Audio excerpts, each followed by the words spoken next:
As a 16-year-old who's pretty much glued to video games, being home alone was nothing new. I was knee-deep in an online match with friends, headset on, totally immersed. That's when Mike, one of my friends, said something weird. "Dude, did I just see a shadow move behind you?" he asked, his voice tinged with a mix of jest and uncertainty. I glanced over my shoulder, seeing nothing but the usual clutter of my room. "Very funny, Mike," I scoffed, rolling my eyes. We all laughed it off, attributing it to Mike's overactive imagination. After a few more rounds, I decided to call it a night. I shut down my PC and crawled into bed, the laughter from our joke still echoing in my mind.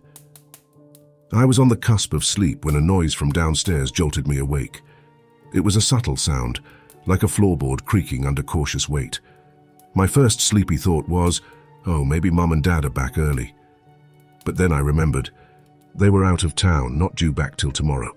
My heart began to race. Was someone in the house? Creeping out of bed, I tiptoed to the door, every sense heightened. The house was eerily quiet as I made my way downstairs. I checked the living room first, my eyes scanning the familiar furniture bathed in moonlight. Nothing seemed amiss until I spotted them. A pair of shoes just visible from behind the sofa. I edged closer, my mind racing with possibilities. Then I saw him, a man crouched and hiding. Our eyes locked and time froze. Fear gripped me as I let out a scream and bolted for the stairs. I could hear him behind me, his footsteps heavy and fast. In my panic, I stumbled on the stairs. As I fell, I felt his hand grab my ankle. Adrenaline surged through me, and I kicked wildly, connecting with his face. It was enough to free myself. I scrambled up, reaching my room and slamming the door shut, locking it just in time. My heart was pounding in my ears as I heard him trying to break in. Desperately, I searched for my phone, only to remember I'd dropped it in the chaos. Then it hit me, the window. My only escape was to jump onto the tree outside. With no time to think, I climbed out and leapt, barely catching a branch.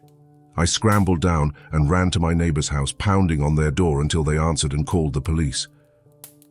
When the cops arrived, the man was gone, but they found the back door open. They never caught him. To this day, I don't know who he was or why he was in my house. That night haunts me, replaying in nightmares that leave me waking up in a cold sweat, reliving the terror of being hunted in my own home.